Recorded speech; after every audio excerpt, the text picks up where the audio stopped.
ರಾಯರ ಆರಾಧನೆಯಲ್ಲಿರುವವಳನ್ನು ಎಚ್ಚರಿಸಿದ್ದು ಮಗಳೇ. ಆರಾಧನಾ ಎಂಬ ಅವರ ಅಪ್ಪನ ಕೂಗು.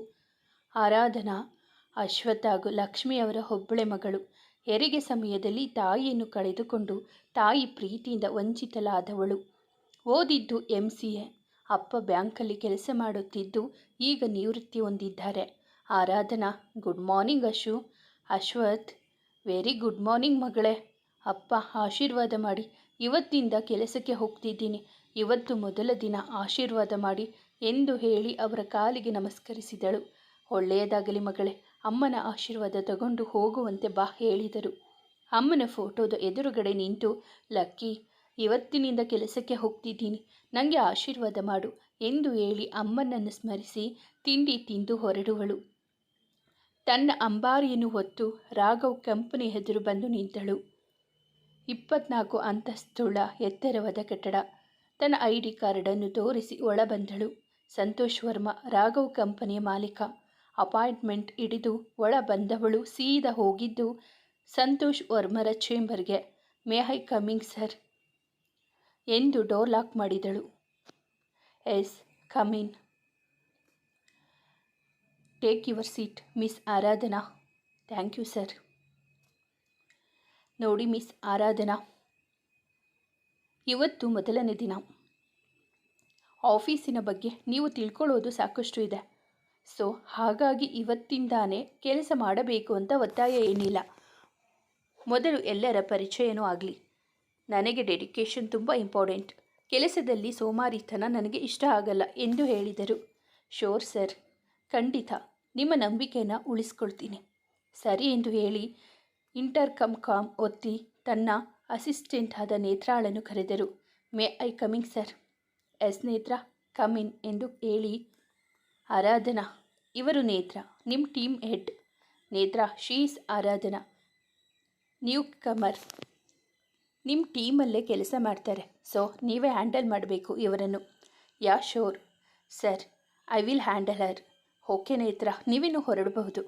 ಆಲ್ ದಿ ಬೆಸ್ಟ್ ಆರಾಧನಾ ಎಂದು ಕೈಕುಲುಕಿ ವಿಶ್ ಮಾಡಿದರು.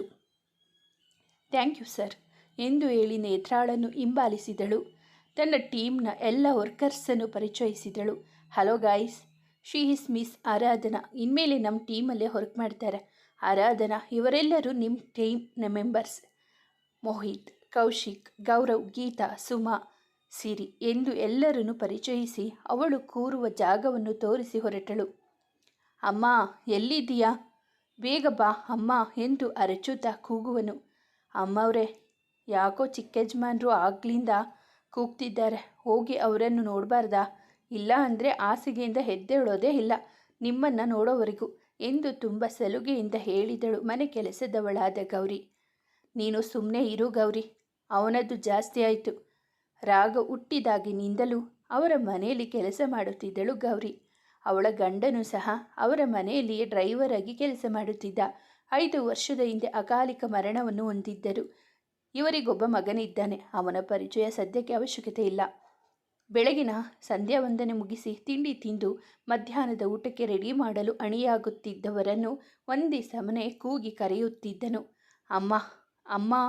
ಅಯ್ಯೋ ರಾಘು, ಯಾಕೋ ಅವಾಗ್ಲಿಂದ ಹೀಗೆ ಅರ್ಚಾಡ್ತಾ ಇದೆಯಾ? ಇವನೇ ನಮ್ಮ ಕಥಾನಾಯಕ ರಾಘವ್. ಅಮ್ಮ ಬಂದ್ಯಾ? ಎಲ್ಲಿದ್ಯಾ ಎಂದು ಕಣ್ಣು ಮುಚ್ಚಿಕೊಂಡೆ ಕೈ ಚಾಚಿ ತಡಕಾಡಿದವನು ಅವನ ಕೈ ಹಿಡಿದು ಅವನ ಎದುರಲ್ಲಿ ನಿಂತರು. ಹುಟ್ಟಿದ ಮಕ್ಕಳು ಮೊದಲ ಸಲ ಕಣ್ಬಿಡುವಂತೆ ನಿಧಾನವಾಗಿ ಕಣ್ಬಿಟ್ಟು ತನ್ನ ತಾಯಿಯನ್ನು ಗುಡ್ ಮಾರ್ನಿಂಗ್ ಅಮ್ಮ ಎಂದು ಹೇಳಿ ಕೆನ್ನೆಗೆ ಮುತ್ತಿಟ್ಟನು.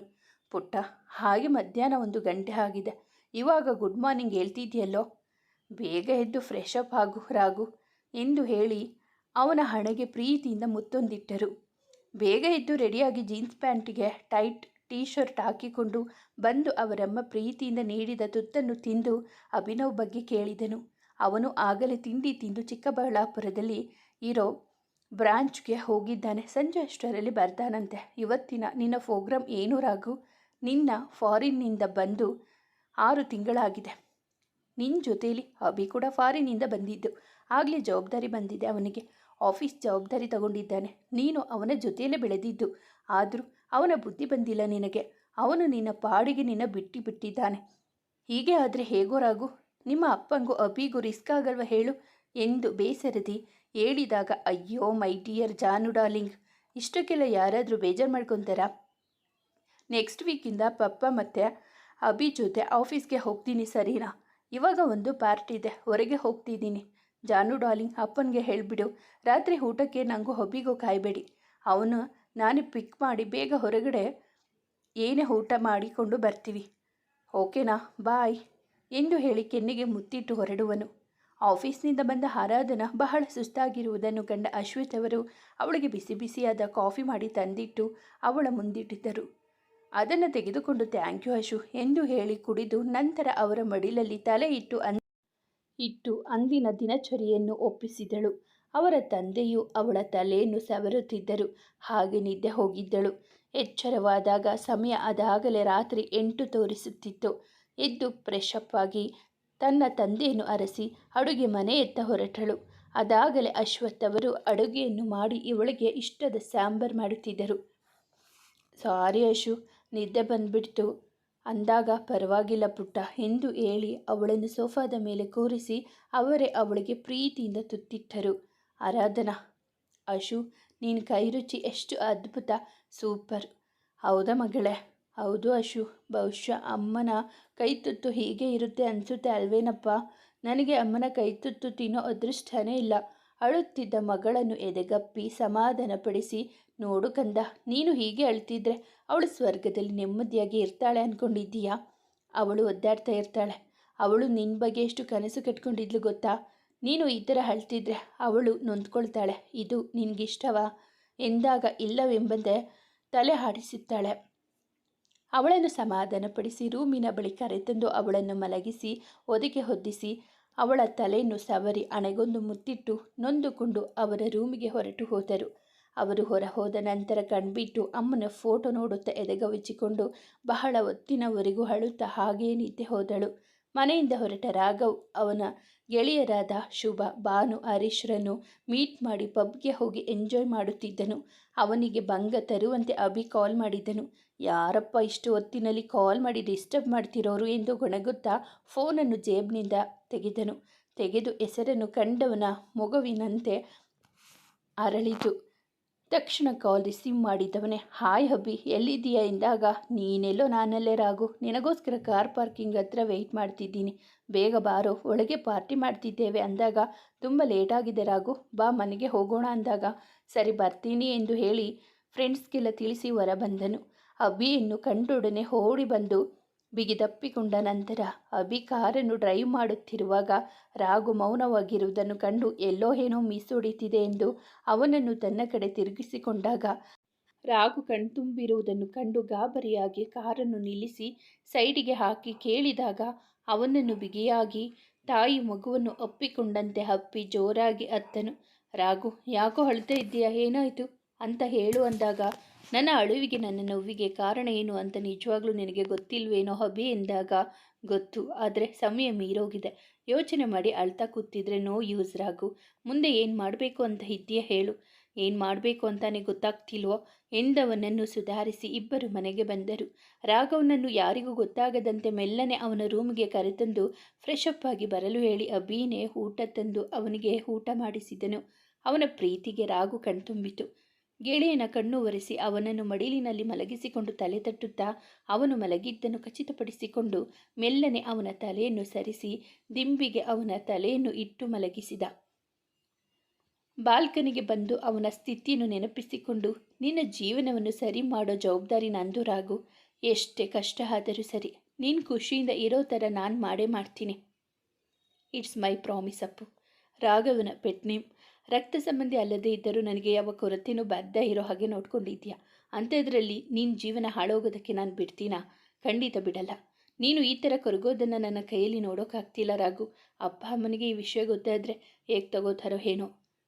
ಅವರಿಗೆ ಈ ವಿಷಯ ಗೊತ್ತಾಗ್ದಾಗೆ ನೋಡ್ಕೊಬೇಕು ಎಂದು ಹೇಳಿ ಮಲಗೋಕೆ ಹೋದನು.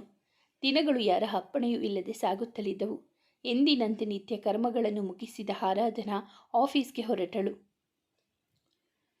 ತನ್ನ ಚೇಂಬರಿನಲ್ಲಿ ಕುಳಿತ ಆರಾಧನಳನ್ನು ಕರೆದ ನೇತ್ರ ಡಿಸೈನಿಂಗ್ ಹಾಗೂ ಮಾರ್ಕೆಟಿಂಗ್ ಬಗ್ಗೆ ತಿಳಿಸಿ ಅವಳಿಗೆ ಒಂದು ಫೈಲನ್ನು ಕೊಟ್ಟು ಅದರ ಬಗ್ಗೆ ಸ್ಟಡಿ ಮಾಡುವಂತೆ ಹೇಳಿ ಹೋದಳು. ಅದರಲ್ಲಿನ ಲೋಪದೋಷಗಳನ್ನು ಕಂಡುಹಿಡಿದ ಆರಾಧನಾ ಅದನ್ನು ನೇತ್ರಾಳಿಗೆ ತಿಳಿಸಿದಳು. ಇದು ಹಳೆಯ ಫೈಲ್ ಆರಾಧನಾ, ಅದರ ಬಗ್ಗೆ ನೀವೇನು ಯೋಚಿಸುವ ಅವಶ್ಯಕತೆ ಇಲ್ಲ. ನೀವು ನಿಮ್ಮ ಕೆಲಸ ನೋಡಿಕೊಳ್ಳಿ ಎಂದು ಹೇಳಿ ಅವರು ಫೈಲನ್ನು ಕಸಿದುಕೊಂಡು ಹೊರಟಳು. ಅವಳ ಮುಖದಲ್ಲಿದ್ದ ಗಾಬರಿಯನ್ನು ಗಮನಿಸಿದ ಆರಾಧನಾ ಸಮಥಿಂಗ್ ಇಸ್ ರಾಂಗ್ ಎಂದುಕೊಂಡು ಆದಷ್ಟು ಬೇಗ ಈ ವಿಷಯವನ್ನು ಬಾಸ್ಗೆ ಹೇಳಬೇಕು ಎಂದುಕೊಂಡಾದರೂ ಇದು ಸೂಕ್ತ ಸಮಯವಲ್ಲ ಎಂದು ಸುಮ್ಮನಾದಳು. ಇದರಿಂದ ಮುಂದೆ ಅವಳಿಗಾಗುವ ಅನಾಹುತದ ಅರಿವಿರದೆ ಸುಮ್ಮನಾದಳು. ಆಫೀಸಿಗೆ ಹೋಗದೆ ಮನೆಯಲ್ಲಿ ಕುಳಿತು ಕೆಲಸ ಮಾಡುತ್ತಿದ್ದ ಸಂತೋಷ್ ವರ್ಮಾ ಅವರನ್ನು ಕಂಡ ಅಭಿ ಅವರ ಬಳಿ ಹೋಗಿ ವಿಚಾರಿಸಿದಾಗ ಅವರು ಮಾತನಾಡಬೇಕೆನ್ನುವಷ್ಟರಲ್ಲಿ ರಾಘು ಬರುತ್ತಿರುವುದನ್ನು ಕಂಡ ಇವರು ಅಭಿಗೆ ಅಲ್ಲಿ ನೋಡು ಎಂದು ಸನ್ನೆ ಮಾಡುತ್ತಾರೆ. ಅವರ ಮನದ ಯೋಚನೆಯನ್ನು ಅರಿತವನಂತೆ ಮಾತನ್ನು ಶುರು ಮಾಡುತ್ತಾನೆ. ಅಪ್ಪಾಜಿ, ಯಾಕೆ ಮನೆಯಲ್ಲಿ ಕೆಲಸ ಮಾಡ್ತಿದ್ದೀರಾ? ಆಫೀಸ್ಗೆ ಹೋಗಲ್ವಾ ಅಂದಾಗ, ಆಫೀಸಲ್ಲಿ ಪ್ರೆಷರ್ ಜಾಸ್ತಿ ಅಭಿ. ಈ ಕಡೆ ನೀನು ಆಫೀಸಿಗೆ ಬಾ ಅಂದರೆ ರಾಘು ಬರೋವರೆಗೂ ಆಫೀಸಿಗೆ ಬರಲ್ಲ. ಬೇಕಾದರೆ ಚಿಕ್ಕಬಳ್ಳಾಪುರದಲ್ಲಿರೋ ಬ್ರ್ಯಾಂಚ್ ನಾನು ನೋಡ್ಕೊಳ್ತೀನಿ ಅಂತೀಯ. ಇನ್ನು ರಾಘು ಅವನಂತೂ ನನ್ನ ಮಾತು ಕೇಳೋದೇ ಇಲ್ಲ ಅಂತಾನೆ. ಆಫೀಸ್ಗೆ ಬಾರೋ ನೀನಾದರೂ ಅಂದರೆ ಕೇರ್ಲೆಸ್ ಮಾಡ್ತಾನೆ. ನಾನು ಎಷ್ಟು ಅಂತ ತಲೆ ಕೆಡಿಸಿಕೊಳ್ಳಲಿ ಹೇಳು. ಅದಕ್ಕೆ ನೇತ್ರಾಗಿ ಹೇಳಿದ್ದೀನಿ ನಾನು ಆಫೀಸ್ಗೆ ಇವತ್ತು ಬರಲ್ಲ ಅಂತ ಎಂದು ಹೇಳಿದಾಗ ಇಬ್ಬರ ಕಿರುಗಣ್ಣಿನಲ್ಲಿ ರಾಘುವನ್ನ ನೋಡುತ್ತಾರೆ. ಅವರಿಬ್ಬರ ಮಾತನ್ನು ಕೇಳಿಸಿಕೊಂಡ ರಾಘು ಅವರ ಮುಂದೆ ಬಂದು ನಿಲ್ಲುತ್ತಾನೆ. ಮುಗೀತಾ ನಿಮ್ಮ ಡ್ರಾಮಾ? ನಾನು ಬರುತ್ತಿದ್ದುದನ್ನು ಗಮನಿಸಿ ತಾನೇ ನೀವಿಬ್ಬರು ಹೀಗೆ ಮಾತಾಡ್ತಾ ಇದ್ದದ್ದು. ನನಗೇನು ಗೊತ್ತಾಗಲ್ಲ ಅಂತ ಅಂದ್ಕೊಂಡಿದ್ದೀರಾ ಅಂದಾಗ, ಅಭಿ ಆಗಲ್ಲ ರಾಘು, ನೀನು ಬಂದಿದ್ದು ನಮಗೆ ಗೊತ್ತೇ ಆಗಲಿಲ್ಲ ಎಂದು ಏನು ಅರಿಯದ ಕಂದಮ್ಮನಂತೆ ನಟಿಸುತ್ತಾನೆ. ಸಾಕು, ನಿಮ್ಮಿಬ್ಬರ ಡ್ರಾಮಾನ ನಿಲ್ಲಿಸಿ. ನಾನು ಆಫೀಸ್ಗೆ ಬರಬೇಕು ಅಂತ ಡಿಸೈಡ್ ಮಾಡಿದ್ದೇನೆ. ಅಮ್ಮನ ಹತ್ತಿರ ಹೇಳಿದ್ದೆ ನೆಕ್ಸ್ಟ್ ವೀಕ್ ಆಫೀಸ್ಗೆ ಹೋಗ್ತೀನಿ, ಜವಾಬ್ದಾರಿ ತಗೋತೀನಿ ಅಂತ. ಆದರೆ ನಿಮ್ಮ ಹತ್ರ ಡಿಸ್ಕಷನ್ ಮಾಡೋಕ್ಕೆ ಆಗಿರಲಿಲ್ಲ. ಅಷ್ಟರಲ್ಲಿ ನೀವಿಬ್ಬರು ಈ ಥರ ಕೂತ್ಕೊಂಡು ಮಾತಾಡ್ತಿದ್ದೀರಾ ಅಂದಾಗ ಇಬ್ಬರು ನಿಜವಾ ಎಂದು ಕಣ್ಣರಳಿಸಿದರು. ಹೌದು ಡ್ಯಾಡ್, ಬೇಕಾದರೆ ಅಮ್ಮನ್ನ ಕೇಳಿ, ಬೇಕಾದರೆ ಎಂದು ಹಾಲ್ನಲ್ಲಿಂದಲೇ ಜಾನು ಡಾರ್ಲಿಂಗ್ ಎಂದು ಕೂಗಿದ. ಅಲ್ಲಿಗೆ ಬಂದ ಜಾನಕಿ ಅವರು, ಏನೋ ಅಪ್ಪು ಅವಾಗಲಿಂದ ಕೂಗ್ತಾನೆ ಇದೆಯಲ್ಲ, ಏನು ಹೇಳು ಅಂದಾಗ, ಜಾನು ಡಾರ್ಲಿಂಗ್, ನಾನು ನಿನಗೆ ಹೇಳಿರಲಿಲ್ವಾ ಕೆಲಸಕ್ಕೆ ಹೋಗ್ತೀನಿ, ಜವಾಬ್ದಾರಿ ತಗೊಳ್ತೀನಿ ಅಂತ ಎಂದು ಹೇಳಿ ಎಂದವ ಇಷ್ಟೊತ್ತು ಅವರಲ್ಲಿ ನಡೆದ ಮಾತುಕತೆಯನ್ನು ವಿವರಿಸಿದ್ದ. ಅವರು ಸಹ ತನ್ನ ಗಂಡ ಮತ್ತು ಅಭಿ ಹತ್ತಿರ ಅವನು ಕೆಲಸಕ್ಕೆ ಹೋಗಲು ತೀರ್ಮಾನಿಸಿರುವ ವಿಷಯವನ್ನು ವಿವರಿಸಿದ್ದರು. ಆಗ ಅಭಿ ಮತ್ತು ಸಂತೋಷ್ ಅವರ ಮೊಗವು ಹೂವಿನಂತೆ ಅರಳಿತು. ಅವನನ್ನು ಅಪ್ಪಿಕೊಂಡು ವೆಲ್ಡನ್ ಮೈ ಬಾಯ್, ನನಗಂತೂ ತುಂಬ ಖುಷಿಯಾಗ್ತಿದೆ ಎಂದು ಹೇಳಿ ಅಭಿ ಕಡೆ ತಿರುಗಿ, ಈಗಲಾದರೂ ಚಿಕ್ಕಬಳ್ಳಾಪುರ ಬ್ರಾಂಚ್ ಬಿಟ್ಟು ಬೆಂಗಳೂರಲ್ಲೇ ಇರ್ತೀಯ ಅಲ್ವಾ ಅಭಿ ಎಂದಾಗ, ಖುಷಿಯಿಂದ ಹೌದು ಅಂಕಲ್ ಎಂದನು. ಇನ್ನು 10 ದಿನದಲ್ಲಿ ನಿನ್ನ ತಂಗಿ ಅಂಜಲಿ ಇಂಡಿಯಾಗೆ ಬರ್ತಿದ್ದಾಳೆ ಅಪ್ಪು. ಅದಾದ ಮೇಲೆ ನಿನ್ನ ಅಫಿಷಿಯಲ್ ಆಗಿ ಎಲ್ಲರಿಗೂ ಇಂಟ್ರಡ್ಯೂಸ್ ಮಾಡಿಸ್ತೀನಿ ಎಂದಾಗ ರಾಘುನು, ನಿಜಾನ ಅಪ್ಪ, ಅಂಜು ಬರ್ತಿದ್ದಾಳ? ಮತ್ತು ಯಾಕೆ ನನಗೆ ಅವಳು ಈ ವಿಷಯ ಹೇಳಿಲ್ಲ ಅಂದಾಗ, ಅದು ನಿನಗೆ ಮತ್ತೆ ಅಭಿಗೆ ಸರ್ಪ್ರೈಸ್ ಕೊಡೋದಕ್ಕೆ ಹೇಳಿಲ್ಲ ಅಷ್ಟೇ ಕಣೋ ಅಂದಾಗ, ಪಕ್ಕದಲ್ಲಿದ್ದ ಅಭಿಯ ಮೊಗ ಸಂತಸದಿಂದ ಇರುವುದನ್ನು ರಾಘುನು ಗಮನಿಸಿದ. ಅಂದರೆ ಅಪ್ಪ, ಈ ವಿಷಯ ಅಮ್ಮನಿಗೂ ಗೊತ್ತಾ ಅಂದಾಗ, ಜಾನಕಿ ಅವರು, ಹೌದು ರಾಘು, ಅಂಜು ಬರ್ತಿರೋ ವಿಷಯ ನನಗೆ, ನಿಮ್ಮ ಅಪ್ಪನಿಗೆ, ನಿಮ್ಮ ಅತ್ತೆ ಮಾವ ಮತ್ತು ನೇತ್ರಾಗೂ ಗೊತ್ತು ಎಂದಾಗ ಮುಖ ಊದಿಸಿಕೊಂಡು ನಿಂತಿದ್ದ. ಈಗ ಅಭಿ ಅವನನ್ನು ಸಮಾಧಾನಪಡಿಸಿ, ಅಂಜಲಿಗೋಸ್ಕರ ಶಾಪಿಂಗ್ ಮಾಡಿಕೊಂಡು ಬರೋಣ ಬಾ, ಅವಳು ನಮಗೆ ಹೇಳದೆ ಬಂದು ಸರ್ಪ್ರೈಸ್ ಕೊಡೋ ಹಾಗೆ ನಾವು ಕೂಡ ಅವಳಿಗೆ ಹೇಳದೆ ಸರ್ಪ್ರೈಸ್ ಕೊಡೋಣ ಎಂದಾಗ, ರಾಘುನು ಖುಷಿಯಿಂದ ಸರಿ ಹಾಗೆ ಮಾಡೋಣ, ಈಗ ಶಾಪಿಂಗ್ಗೆ ಹೋಗೋಣ ಬಾ ಎಂದು ಅಲ್ಲಿಂದ ಖುಷಿಯಾಗಿ ಹೊರಡುತ್ತಾರೆ. ಅಂದು ಭಾನುವಾರ. ವಾರವಿಡೀ ಕೆಲಸದ ಜಂಜಾಟಗಳ ಮಧ್ಯೆ ಸಮಯ ಕಳೆಯುತ್ತಿದ್ದ ಆರಾಧನಾ ಅಂದು ಅಪ್ಪನಿಗೆ ಶಾಪಿಂಗ್ಗೆ ಹೋಗಿ ಬರೋಣ ಎಂದಾಗ, ನಾನ್ಯಾಕೆ ಹರು, ನೀನು ಹೋಗಿ ಬಾ ಎಂದು ಹೇಳುತ್ತಾರೆ. ಬೆಂಗಳೂರಿನ ಮಧ್ಯಭಾಗದಲ್ಲಿರುವ ಒಂದು ಶಾಪಿಂಗ್ ಮಾಲ್ನ ಎದುರು ಗಾಡಿ ಪಾರ್ಕ್ ಮಾಡಿ ಒಳಗಡೆ ಹೋಗಿ ಶಾಪಿಂಗ್ ಮಾಡಿ ಇನ್ನೇನು ಗಾಡಿಯನ್ನು ತೆಗೆಯಬೇಕು ಎನ್ನುವಷ್ಟರಲ್ಲಿ ಎಲ್ಲಿಂದಲೋ ಬಂದ ಕಾರು ಅವಳ ಗಾಡಿಗೆ ಡಿಕ್ಕಿ ಹೊಡೆಯಿತು. ಅದನ್ನೇ ಕಂಡವಳೆ ಕೋಪದಿಂದ ಆ ಕಾರಿನಲ್ಲಿರುವವರ ಎದುರು ಬಂದವಳೆ, ಯಾವನಯ್ಯ ಅವನು, ನನ್ನ ಗಾಡಿಗೆ ಡ್ಯಾಶ್ ಹೊಡೆದವನು, ಬಾರಯ್ಯ ಇಳಿದು ಕೆಳಗೆ, ಗೂಬೆ ಮುಖದವನೇ, ನಿನಗೆ ನನ್ನ ಗಾಡಿನೇ ಬೇಕಿದ್ದ ಡಿಕ್ಕಿ ಹೊಡೆಯೋಕೆ, ಕಾರಲ್ಲಿ ಕೂತ್ಕೊಂಡ್ಬಿಟ್ರೆ ನಿಮ್ಮಂಥವ್ರಿಗೆ ಪ್ರಪಂಚನೇ ಕಾಣಲ್ವಾ ಎಂದು ಕೋಪದಿಂದ ಅರಚುತ್ತಾಳೆ. ಆಗ ಕಾರ್ನಿಂದ ಇಳಿದ ಆ ಇಬ್ಬರು ಯುವಕರಲ್ಲಿ ಒಬ್ಬ ಹುಡುಗ ಬಂದು, ಸಾರಿ ಮೇಡಮ್, ಅದು ಯಾವುದೋ ಯೋಚನೆಯಲ್ಲಿ ಸಡನ್ನಾಗಿ ಬ್ರೇಕ್ ಹಾಕ್ಬಿಟ್ವಿ, ನಮ್ಮದೇ ತಪ್ಪು, ಗಾಡಿಗೆ ಆಗಿರೋ ಡ್ಯಾಮೇಜ್ನ ನಾವೇ ಸರಿ ಮಾಡಿಸಿ ಕೊಡ್ತೀವಿ ಎಂದು ಹೇಳುತ್ತಾನೆ. ಏನಯ್ಯ ನೀನು ಸರಿ ಮಾಡಿಸಿಕೊಡೋದು? ನಾನೇನಾದರೂ ಹೇಳಿದ್ನಾ ನಿನಗೆ ಸರಿ ಮಾಡಿಸಿಕೊಡು ಅಂತ? ಬಂದ್ಬಿಟ್ಟ ದೊಡ್ಡದಾಗಿ ಸರಿ ಮಾಡಿಸಿಕೊಡ್ತೇನೆ ಅಂತ ಎಂದು ಕೂಗಾಡುತ್ತಾಳೆ. ಇಷ್ಟೊತ್ತು ಅವರಿಬ್ಬರ ಮಾತನ್ನು ಕೇಳಿಸಿಕೊಳ್ಳುತ್ತಿದ್ದ ಮತ್ತೊಬ್ಬ ಹುಡುಗ ಬಂದು ಅವಳ ಎದುರು ನಿಂತು, ಹೇ ಯು ಹೀಡಿಯಟ್, ಅವಾಗಲಿಂದ ನಾನು ನೋಡ್ತಾನೆ ಇದ್ದೀನಿ, ಏನು ಹಾಗೆ ಗಂಟಲು ಕಿತ್ತು ಹೋಗೋ ಥರ ಹರ್ಚ್ಕೊಂಡು ಮಾತಾಡ್ತಿದ್ದೀಯಾ? ಅವನು ಹೇಳಿದ ಅಲ್ವಾ ಗಾಡಿ ಸರಿ ಮಾಡಿಸಿ ಕೊಡ್ತೀವಿ ಅಂತ, ಆದರೂ ಯಾಕಿಷ್ಟೊಂದು ಮಾತಾಡ್ತಿದ್ದೀಯಾ? ಹಲೋ ಬಾರಪ್ಪ ದೊರೆ, ಮೊಮ್ಮಗನೆ ಬಾ, ನೀನೊಬ್ಬ ಬಾಕಿ ಇದ್ದೆ, ಬಾ, ನೀನೇ ಅಲ್ವಾ ಡ್ರೈವಿಂಗ್ ಸೀಟ್ನಲ್ಲಿ ಕೂತ್ಕೊಂಡು ಇದ್ದಿದ್ದು, ಹಾಗಾದರೆ ನನ್ನ ಗಾಡಿಗೆ ನೀನೇ ಡ್ಯಾಶ್ ಹೊಡೆದೆ ಅಂತಾಯಿತು. ಹೌದೇ ಬಜಾರಿ, ನಾನು ಡ್ಯಾಶ್ ಹೊಡೆದಿದ್ದು. ಏನು ಮಾಡ್ತೀಯ ಈಗ? ಏನಂದೆ? ಬಜಾರಿ ಅಂತಾನ? ಏನಯ್ಯ ಹೆಂಗಿದೆ ಮೈಗೆ? ಯಾರಯ್ಯ ಬಜಾರಿ? ನಾನೇನು ನೀನು ಕಟ್ಕೊಂಡು ಎಂಟಿನೇನಯ್ಯ? ಏನೇ ಮಾಡ್ತೀಯಾ ಅಂತ ಕೇಳ್ತೀಯ? ಎಷ್ಟು ಕೊಬ್ಬು ನಿನಗೆ? ಹುಡುಗಿರ ಹತ್ರ ಹೇಗೆ ಮಾತಾಡಬೇಕು ಅಂತ ಗೊತ್ತಿಲ್ವೇನಯ್ಯ? ನಿನಗೆ ಕೋಪಿಷ್ಟ, ಗೂಬೆ ಮುಖದವನೇ. ನಿಮ್ಮನೇಲಿ ಇದೇನ ಹೇಳ್ಕೊಟ್ಟಿರೋದು? ಅಕ್ಕ ತಂಗಿಯರ ಜೊತೆ ಬೆಳೆದೇ ಇಲ್ಲ ಅನಿಸುತ್ತೆ. ಅವರ ಜೊತೆ ಬೆಳೆದಿದ್ದರೆ ಗೊತ್ತಾಗ್ತಿತ್ತು ನಿನಗೆ. ಹುಡುಗಿರ ಹತ್ರ ಹೇಗೆ ನೋಡ್ಕೊಬೇಕು ಮಾತಾಡಬೇಕು ಅಂತ ಗೊತ್ತಾಗ್ತಿತ್ತು ಎಂದು ಹೇಳಿದವಳ ಮಾತನ್ನು ಸಮಾಧಾನದಿಂದಲೇ ಕೇಳಿಸಿಕೊಳ್ಳುತ್ತಿದ್ದವ. ಆದರೆ ಯಾವಾಗ ಅವಳು ಮನೆಯವರ ಬಗ್ಗೆ ಮಾತನಾಡಿದಳೋ ಅವನ ಕೋಪ ಮೀರಿ ಹೋಗಿತ್ತು. ಹಲೋ ಮೇಡಮ್, ನಮ್ಮ ಮನೆಯಲ್ಲಿ ಯಾರ ಹತ್ರ ಹೇಗೆ ಮಾತಾಡಬೇಕು, ಹೇಗೆ ನಡ್ಕೊಬೇಕು ಅಂತ ಹೇಳಿಕೊಟ್ಟಿದ್ದಾರೆ. ಆದರೆ ನಿನ್ನ ಥರ ಹೇಳ್ಕೊಟ್ಟಿಲ್ಲ, ರೀತಿ ಮಾತಾಡೋದನ್ನು ಹೇಳ್ಕೊಟ್ಟಿಲ್ಲ. ಪಬ್ಲಿಕ್ ಪ್ಲೇಸ್ ಅನ್ನೋದನ್ನು ಮರೆತು ಈ ಥರ ನಡ್ಕೊಳ್ತಿದ್ಯಲ್ಲ, ಸ್ವಲ್ಪ ಆದರೂ ಕಾಮನ್ ಸೆನ್ಸ್ ಇದೆಯಾ ನಿನಗೆ? ಆಗ್ಲಿಂದ ಎಲ್ಲರೂ ನಿನ್ನ ದೊಂಬರಾಟನ ನೋಡ್ತಿದ್ದಾರೆ. ಅವ ಹೇಳಿದ್ದನ್ನು ಕೇಳಿ ಸುತ್ತಲೂ ಒಮ್ಮೆ ಕಣ್ಣಾಡಿಸಿದಳು. ಜನರೆಲ್ಲರೂ ಅವರ ಜಗಳವನ್ನೇ ನೋಡುತ್ತಾ ಮಜಾ ಮಾಡುತ್ತಿದ್ದರು. ನೋಡಿದ್ಯಾ, ಇಷ್ಟೊಂದು ಬಾಯಿಗೆ ಬಂದ ಹಾಗೆ ನೀನಿಷ್ಟಕ್ಕೆ ನೀನೇ ಮಾತನಾಡ್ತಿದ್ಯಲ್ಲ. ಈಗ ನೋಡು, ಇದೇನಾ ನಿಮ್ಮನೇಲಿ ನಿಂಗೆ ಹೇಳಿಕೊಟ್ಟಿರೋದು? ನಿಮ್ಮ ಅಪ್ಪ ಅಮ್ಮ ನಿಂಗೇನು ಹೇಳಿಕೊಟ್ಟಿಲ್ವಾ ಎಂದು ಮಾತಿನ ಬರದಲ್ಲಿ ಕೋಪದಲ್ಲಿ ಹೇಳಿದನು. ಅಪ್ಪ ಅಮ್ಮ ಅಂದಾಗ ಅಮ್ಮನ ನೆನಪಾಗಿ ಅವಳ ಮನಸ್ಸು ಮುದುಡಿತು. ಅವಳೇನು ಮಾತನಾಡದೆ ಸುಮ್ಮನೆ ಇದ್ದಿದ್ದನ್ನು ಕಂಡ ಅಬೀರ್ ಹಾಗೂ ಸುಮ್ಮನೆ ಇರು ಸಾಕು, ನಿಮ್ಮ ಜಗಳ ಎಂದು ಹೇಳಿ, ಸಾರಿ ಸಿಸ್ಟರ್, ಬೇಜಾರಾಗಬೇಡಿ, ಅವನಿಗೆ ಸ್ವಲ್ಪ ಸಿಟ್ಟು, ಅದಕ್ಕೆ ಏನೇನೋ ಮಾತನಾಡಿಬಿಟ್ಟ, ಪ್ಲೀಸ್ ಸಿಟ್ಟಾಗಬೇಡಿ ಎಂದಾಗ, ಪರವಾಗಿಲ್ಲ ಸರ್, ನಂದೇ ತಪ್ಪು, ಸಾರಿ ಎಂದು ಮೆಲ್ಲ ಸ್ವರದಲ್ಲಿ ಹೇಳಿ ಕ್ಷಣಕಾಲವು ಅಲ್ಲಿ ನಿಲ್ಲದೆ ಗಾಳಿಯನ್ನು ತೆಗೆದುಕೊಂಡು ಹೊರಟೇ ಬಿಟ್ಟಳು. ಇಷ್ಟೊತ್ತು ಅವಳಾಡಿದ ಮಾತು, ಅವಳ ವಾದವನ್ನು ನೋಡಿದ ಹುಡುಗರು ಅವಳು ಸಾರಿ ಎಂದಾಗ ಅವಳೇನಾ ಇವಳು ಎಂಬಂತೆ ಅವಳು ಹೋದ ಕಡೆಗೆ ದೃಷ್ಟಿ ನೆಟ್ಟರು. ಶಾಪಿಂಗ್ ಮುಗಿಸಿ ಬಂದ ರಾಘು ಹಾಗೂ ಅಬ್ಬಿ ಊಟ ಮಾಡದೆ ಹಾಗೆಯೇ ದಿಂಬಿಗೆ ತಲೆ ಇಟ್ಟರು. ನಿದ್ರಾದೇವಿ ಅವರನ್ನು ಆವರಿಸಿ ಬಿಟ್ಟಳು. ಇತ್ತ ಆರಾಧನಾ ರಾಘು ಹೇಳಿದ ಮಾತನ್ನು ನೆನಪಿಸಿಕೊಂಡು ಅಳುತ್ತಾ ಮಲಗಿದಳು. ಮುಂಜಾನೆ ಗಾಢ ನಿದ್ರೆಯಲ್ಲಿ ಇದ್ದ ಹುಡುಗರನ್ನು ನೋಡಿ ಕೀಟಲೆ ಮಾಡುವ ಮನಸ್ಸಾಗಿ ಅವರಿಬ್ಬರ ಕಾಲ ಬಳಿ ಕೂತು ಇಬ್ಬರಿಗೂ ಒಂದೊಂದು ಕೈಯಲ್ಲಿ ಕಚಗುಳಿ ಇಡುತ್ತಿದ್ದಳು. ಸ್ವಲ್ಪ ಮಿಸುಕಾಡಿದ ಹುಡುಗರು ಮತ್ತೆ ಮುಸುಕು ಎಳೆದು ಮಲಗಿದರು. ಮತ್ತೆ ಅದೇ ಕೆಲಸವನ್ನು ಮುಂದುವರಿಸಿದಾಗ ಎಚ್ಚೆತ್ತ ಹುಡುಗರಿಗೆ ಅದಾಗಲೇ ತಿಳಿದಿತ್ತು ಅದು ಯಾರ ಕೆಲಸವೆಂದು. ಒಳಗೊಳಗೆ ನಕ್ಕು ಸುಮ್ಮನಾದರು. ಇಷ್ಟೊತ್ತು ಸುಮ್ಮನಿದ್ದವಳು ಅವರಿಬ್ಬರು ಏಳದೇ ಇರುವುದನ್ನು ಕಂಡು ಕೋಪದಿಂದ ಬಾತ್ರೂಮ್ನತ್ತ ಓಡಿದಳು. ಅವಳು ಓಡಿದ್ದನ್ನು ಕಂಡ ಹುಡುಗರು ಅವಳ ಮುಂದಿನ ಯೋಚನೆ ಅರಿತು ಗಾಬರಿಯಲ್ಲಿ ಒಬ್ಬರ ಮುಖವನ್ನೊಬ್ಬರು ನೋಡಿಕೊಂಡು ಅಲ್ಲಿಂದ ಕಾಲ್ಕಿತ್ತರು. ಅವಳು ಒಂದು ದೊಡ್ಡ ಬಕೆಟ್ನಲ್ಲಿ ನೀರು ತುಂಬಿಸಿಕೊಂಡು ಬಂದಳು.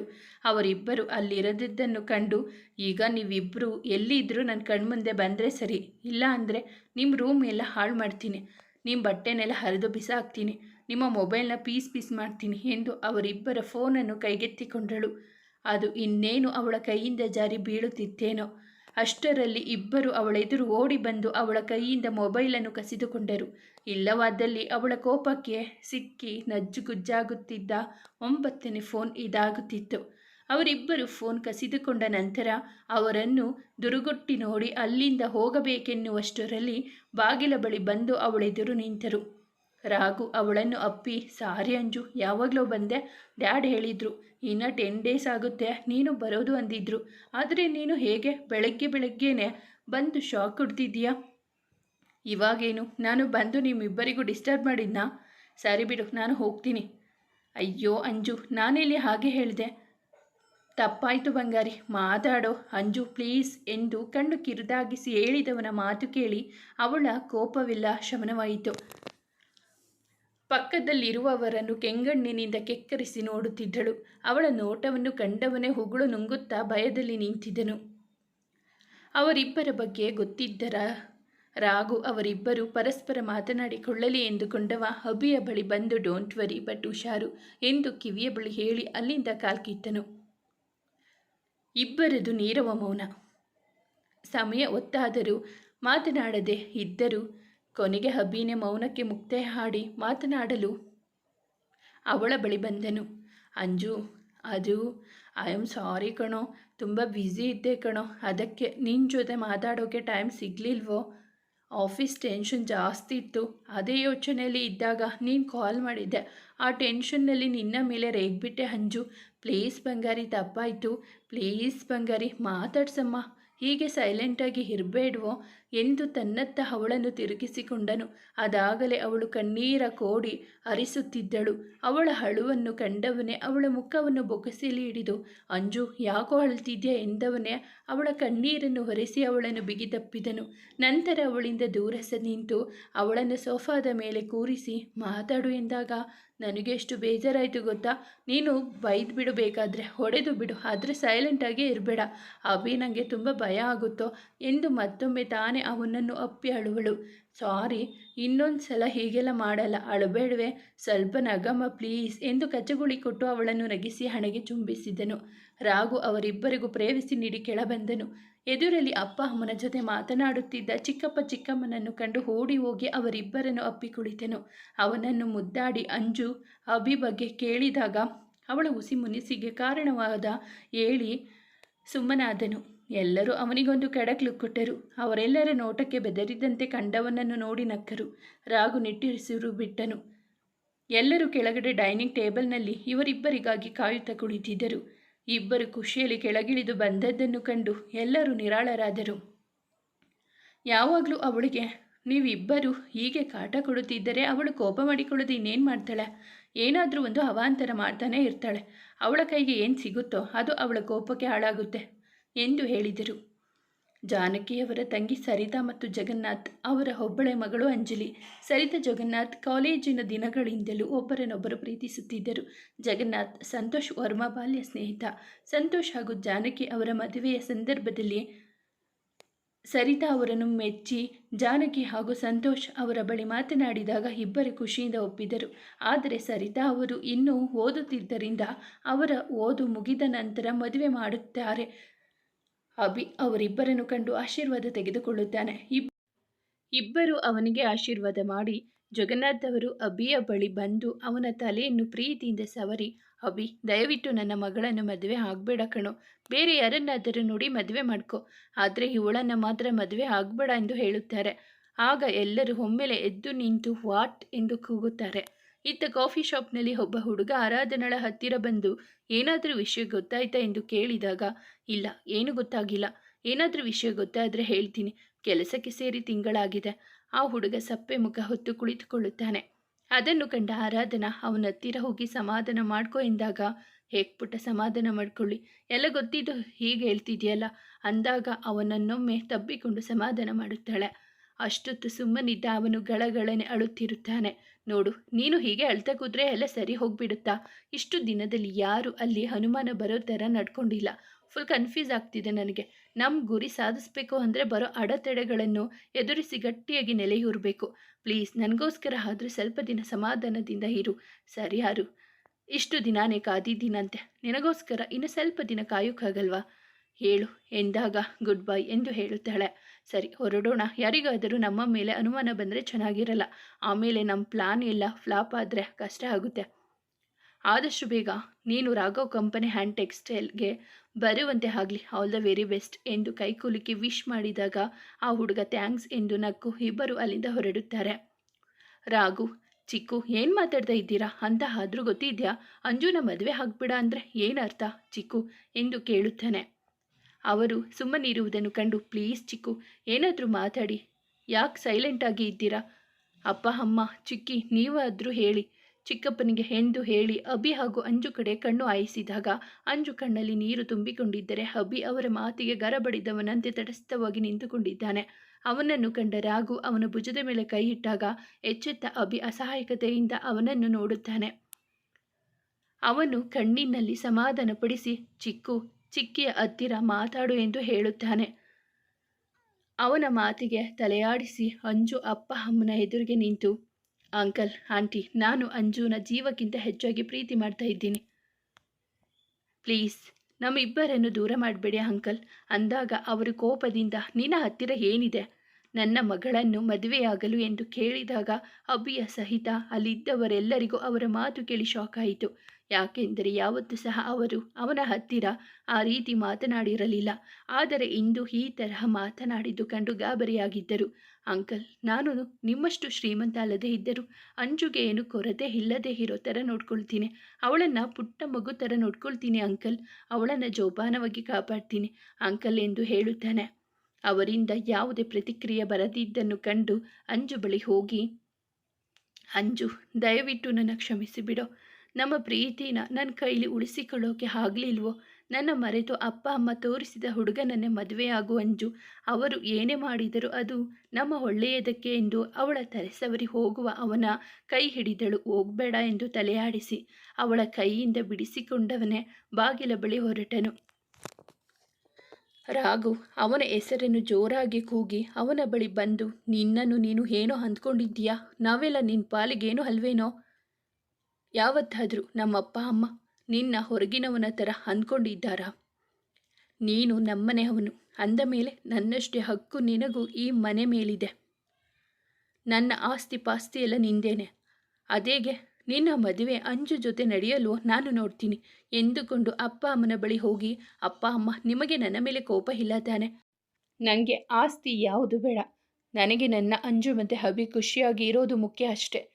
ಇದಕ್ಕೆ ನಿಮ್ಮ ಒಪ್ಪಿಗೆ ಇದೆಯಾ ಎಂದಾಗ ಅವರಿಬ್ಬರು ಅಭಿಯ ಮುಂದೆ ನಿಂತು, ಯಾವತ್ತಾದರೂ ನಾವು ನಿನ್ನನ್ನು ಹೊರಗಿನ ಥರ ನೋಡಿದ್ದೀವ ಕಂದ, ಯಾಕೋ ಮನೆ ಬಿಟ್ಟು ಹೋಗೋ ಥರ ಹೋಗ್ತಿದ್ದೀಯಾ ಎಂದಾಗ ಅವರಿಬ್ಬರನ್ನು ತಬ್ಬಿ ಸಾರಿ ಕೇಳುತ್ತಾನೆ. ಅವನನ್ನು ಸಮಾಧಾನಿಸಿ ಜಗನ್ನಾಥ್ ಅವರ ಬಳಿ ಬಂದ ಸಂತೋಷ್ ಅವರು, ನೋಡು, ನಿನ್ನ ಮಗಳಿಗೆ ಯಾವುದೇ ಕುಂದು ಕೊರತೆ ಬರದಂತೆ ನೋಡ್ಕೊಳ್ತೀವಿ. ನನಗೆ ರಾಘು ಮಾತ್ರ ಮಗ ಅಲ್ಲ, ಅಭಿ ಕೂಡ ಮಗ. ನಿನ್ನ ಮಗಳನ್ನು ನೋಡಿಕೊಳ್ಳುವ ಶಕ್ತಿ ಅವನಲ್ಲಿದೆ. ಈ ಮದುವೆಗೆ ಒಪ್ಕೋ ಎಂದು ಹೇಳುತ್ತಾರೆ. ಜಗನ್ನಾಥ್ ಪತ್ನಿಯು ಮಗಳ ಕಣ್ಣೀರನ್ನು ಕಂಡು ಅಭಿಯ ಒಪ್ಪಿಕೊಳ್ಳಲು ತಿಳಿಸುತ್ತಾರೆ. ರಾಘು ಸಹ ಅವರ ಮಾತಿಗೆ ಧ್ವನಿಗೂಡಿಸುತ್ತಾನೆ. ಅವರು ಸುಮ್ಮನೆ ಇರುವುದನ್ನು ಕಂಡ ಅಂಜು, ಅಪ್ಪ, ನಾನು ಅಭಿನ ಪ್ರೀತಿ ಮಾಡುವಾಗ ಅವನ ಒಪ್ಪಿಗೆ ಕೇಳೋದಕ್ಕಿಂತ ಮುಂಚೆ ನಿಮ್ಮನ್ನು ಕೇಳಿದೆ ಅಲ್ವಾ ಅಪ್ಪ? ಇದು ಇಲ್ಲಿರೋರೆಲ್ಲರಿಗೂ ಗೊತ್ತು. ಆವಾಗ ಒಪ್ಪಿಗೆ ನೀಡಿ ಇವಾಗ ಯಾಕಪ್ಪ ಬೇಡ ಅಂತಿದ್ದೀರಾ? ನನಗೆ ಆಸ್ತಿ ಯಾವುದು ಬೇಡ ಅಪ್ಪ. ನನಗೆ ಅಭಿ ಪ್ರೀತಿನೇ ಸಾಕಪ್ಪ. ಅವನು ನನ್ನ ನಿಮ್ಮಷ್ಟು ಪ್ರೀತಿ ಮಾಡ್ತಾನೆ. ಅವನು ನನಗೆ ಬೇಕಪ್ಪ. ಪ್ಲೀಸ್ ಅವನಿಂದ ನನ್ನ ದೂರ ಮಾಡಬೇಡಿ. ಅವನಿಲ್ಲ ಅಂದ ಮೇಲೆ ನಾನು ಬದುಕಿದ್ದು ಸತ್ತಂತೆ ಅಪ್ಪ. ನನ್ನ ಮನಸ್ಸು ಸತ್ತಿರುತ್ತೆ, ಬರೀ ದೇಹ ಮಾತ್ರ ಇರುತ್ತೆ ಅಪ್ಪ. ಸರಿ, ನಿಮ್ಮಿಷ್ಟದಂತೆ ನಾನು ಬೇರೆಯವರನ್ನೇ ಮದುವೆ ಆಗ್ತೀನಿ ಅಪ್ಪ. ನಿಮ್ಮ ಮರ್ಯಾದೆ ತೆಗೆಯೋ ಅಂತ ಕೆಲಸ ಯಾವತ್ತೂ ಮಾಡೋದಿಲ್ಲ ಎಂದು ಹೇಳಿ ರೂಮಿಗೆ ಓಡಿದಳು. ಅವಳನ್ನು ತಡೆದ ಜಗನ್ನಾಥ್ ಅವರು ಅವಳ ಕಣ್ಣೀರನ್ನು ಒರೆಸಿ, ಏನೋ ಕಂದ ಇದು, ಇಷ್ಟೇನಾ ನಿನ್ನ ಡ್ಯಾಡ್ನ ಅರ್ಥ ಮಾಡಿಕೊಂಡಿರೋದು? ನೀನು ಖುಷಿನೇ ನಮ್ಮ ಖುಷಿ ಪುಟ್ಟ. ಅಂಥದ್ರಲ್ಲಿ ನೀನು ಪ್ರೀತಿನ ಒಪ್ಕೊಳ್ಳದೆ ಇರೋ ಅಷ್ಟು ಕಟುಕ ಅಲ್ಲ ಪುಟ್ಟ ನಿನ್ನಪ್ಪ. ಬೆಲೆನೇ ಕಟ್ಟೋಕ್ಕಾಗದೆ ಇರೋ ಆಸ್ತಿ ಪುಟ್ಟ ನಿನ್ನ ಅಭಿ. ಸುಮ್ಮನೆ ನಿಮ್ಮಿಬ್ಬರ ಪ್ರೀತಿನ ಟೆಸ್ಟ್ ಮಾಡಿದಾಗ ಎಂದಾಗ ಎಲ್ಲರೂ ಶಾಕ್ ಆದರ ಜೊತೆಗೆ ಅವರ ಬಗ್ಗೆ ತಪ್ಪಾಗಿ ತಿಳಿದುಕೊಂಡಿದ್ದಕ್ಕೆ ಅವರ ಬಳಿ ಕ್ಷಮೆ ಕೋರಿದರು. ಅವರ ನಿರ್ಧಾರಕ್ಕೆ ಸಂತಸ ವ್ಯಕ್ತಪಡಿಸಿದರು. ಅಭಿಯನ್ನು ಬಳಿ ಕರೆದು, ನನಗೆ ನಿಮ್ಮಿಬ್ಬರಿಗಿಂತ ದೊಡ್ಡ ಆಸ್ತಿ ಮತ್ತೊಂದು ಇಲ್ಲ. ನೀನು ನನ್ನ ಹಳೆಯ ಮಾತ್ರ ಅಲ್ಲ, ಇನ್ಮುಂದೆ ನನ್ನ ಮಗ ಕಣೋ ಅಭಿ ಎಂದು ಹೇಳಿ ಅವರಿಬ್ಬರನ್ನು ತಬ್ಬಿಕೊಂಡರು. ರಾಘು ಜಗನ್ನಾಥ್ ಅವರ ಮುಂದೆ ಬಂದು, ತಪ್ಪಾಯಿತು ಅಂಕಲ್, ನಿಮ್ಮ ಬಗ್ಗೆ ತಪ್ಪಾಗಿ ತಿಳ್ಕೊಂಡ್ಬಿಟ್ಟೆ, ಸಾರಿ ಎಂದು ತಲೆ ತಗ್ಗಿಸುತ್ತಾನೆ. ಅವನ ಗಲ್ಲವನ್ನು ಮೇಲೆತ್ತಿ, ಇಲ್ಲ ರಾಘು, ನೀನು ತಲೆ ತಗ್ಗಿಸೋ ಅಂತ ಯಾವ ಕೆಲಸನೂ ಮಾಡಿಲ್ಲ. ಇನ್ಫ್ಯಾಕ್ಟ್ ನನಗೆ ನಿಮ್ಮಿಬ್ಬರ ಫ್ರೆಂಡ್ಶಿಪ್ ನೋಡಿ ಖುಷಿಯಾಗುತ್ತಿದೆ. ಅವನಿಗೋಸ್ಕರ ನೀನು, ನಿನಗೋಸ್ಕರ ಅವನು ಅಂತ ಕೃಷ್ಣ ಕುಚೇಲರ ಥರ ಇದ್ದೀರಾ. ನಿಮ್ಮ ಫ್ರೆಂಡ್ಶಿಪ್ ಯಾವಾಗಲೂ ಹೀಗೆ ಇರಲಿ ಎಂದು ಅವನನ್ನು ತಬ್ಬಿಕೊಳ್ಳುತ್ತಾರೆ. ಸಂತೋಷ್ ದಂಪತಿಗಳು ಸಹ ಜಗನ್ನಾಥ್ ಅವರ ಬಳಿ ಕ್ಷಮೆ ಕೋರುತ್ತಾರೆ. ಜೊತೆಗೆ ಸರಿತಾ ಅವರು ಸಹ, ಅಭಿ, ನಮಗೆ ನಿನ್ನ ಮೇಲೆ ಸಂಪೂರ್ಣ ನಂಬಿಕೆ ಇದೆ ಕಣೋ. ಆದರೆ ಇವಳು ತುಂಬ ಹಠಮಾರಿ ಕಣೋ. ಇವಳನ್ನು ತುಂಬ ಮುದ್ದಿನಿಂದ ಸಾಕಿದ್ದೇವೆ. ಅದಕ್ಕೆ ಯೋಚನೆ ಮಾಡಿ ನೋಡು, ಒಂದು ಸಲ ಇವಳಿಗಿಂತ ಚೆನ್ನಾಗಿರೋ ಹುಡುಗಿ ಸಿಗ್ತಾಳೆ. ಇಂಥ ಬಜಾರಿ ಗಯ್ಯಾಳಿನ ಕಟ್ಟಿಕೊಂಡು ಹೇಗಪ್ಪ ಸಂಸಾರ ಮಾಡ್ತೀಯ ಎಂದಾಗ ಅಪ್ಪ ಎಂದು ಕಿರುಚಿ ಹೋಗಿ, ನೀವ್ಯಾರು ನನ್ನ ಜೊತೆ ಮಾತಾಡಬೇಡಿ, ನೀವೆಲ್ಲ ಸರಿ ಇಲ್ಲ, ಜೊತೆಗೆ ಇಲ್ಲಿ ನಿಂತಿರೋ ಹಿಡಿಯಟ್ಗೂ ನಾನು ಬೇಕಾಗಿಲ್ಲ, ನನ್ನೇ ಬಿಟ್ಟು ಹೋಗೋಕೆ ರೆಡಿಯಾಗಿದ್ದಾನೆ, ದೊಡ್ಡ ತ್ಯಾಗಮಹಿ ಅಂತ ಹೆಸರು ತಗೊಳ್ಳೋಕೆ. ಯಾರು ನನ್ನ ಜೊತೆ ಮಾತಾಡಬೇಡಿ ಎಂದು ವಾರ್ನಿಂಗ್ ಮಾಡಿ ಮುಖ ಊದಿಸಿಕೊಂಡು ರೂಮಿಗೆ ಹೋಗ್ತಾಳೆ. ಅವಳು ಹೋದ ನಂತರ ಅಭಿ ತಲೆ ಮೇಲೆ ಕೈ ಹೊತ್ತು ಕೂರುತ್ತಾನೆ. ಅವಳನ್ನು ಸಮಾಧಾನ ಮಾಡುವ ಬಗ್ಗೆ ತಿಳಿಯದೆ ಎಲ್ಲರೂ ಅವನ ಸ್ಥಿತಿಯನ್ನು ನೋಡಿ ಮುಸಿ ಮುಸಿ ನಗುತ್ತಿರುತ್ತಾರೆ. ಹೋಗಿ ಅವಳನ್ನು ಸಮಾಧಾನ ಮಾಡು, ಇನ್ಮೇಲಿಂದ 24 ಅವರ್ ಅವಳನ್ನು ಸಮಾಧಾನ ಮಾಡೋದೇ ನಿನ್ನ ಕೆಲಸ, ಅವಳನ್ನು ಸಮಾಧಾನ ಮಾಡಿ ಕರ್ಕೊಂಡು ಬಾ, ಇದೇ ಖುಷಿಗೆ ಹಬ್ಬದ ಊಟ ಮಾಡುವ ಎಂದು ಹೇಳಿ ಅವನನ್ನು ಕಳುಹಿಸುತ್ತಾರೆ. ಮುಂದುವರೆಯುವುದು. ಸ್ನೇಹಿತರೆ, ಈ ಕಥೆ ನಿಮಗೆ ಇಷ್ಟವಾಗಿದ್ದರೆ ದಯವಿಟ್ಟು ಒಂದು ಲೈಕ್ ಮಾಡಿ, ನಮ್ಮ ಚಾನಲನ್ನು ಸಬ್ಸ್ಕ್ರೈಬ್ ಆಗಿ, ಪಕ್ಕದಲ್ಲಿರುವ ಬೆಲ್ ಬಟನ್ ಕ್ಲಿಕ್ ಮಾಡಿ, ನಿಮ್ಮ ಫ್ರೆಂಡ್ಸ್ ಆ್ಯಂಡ್ ಫ್ಯಾಮಿಲಿಗೆ ಈ ಕಥೆಯನ್ನು ಶೇರ್ ಮಾಡಿ. ನಿಮ್ಮ ಅನಿಸಿಕೆ ಅಭಿಪ್ರಾಯವನ್ನು ಕಾಮೆಂಟಲ್ಲಿ ತಿಳಿಸಿ. ಕಥೆಯನ್ನು ಕೇಳಿದ್ದಕ್ಕಾಗಿ ಧನ್ಯವಾದಗಳು.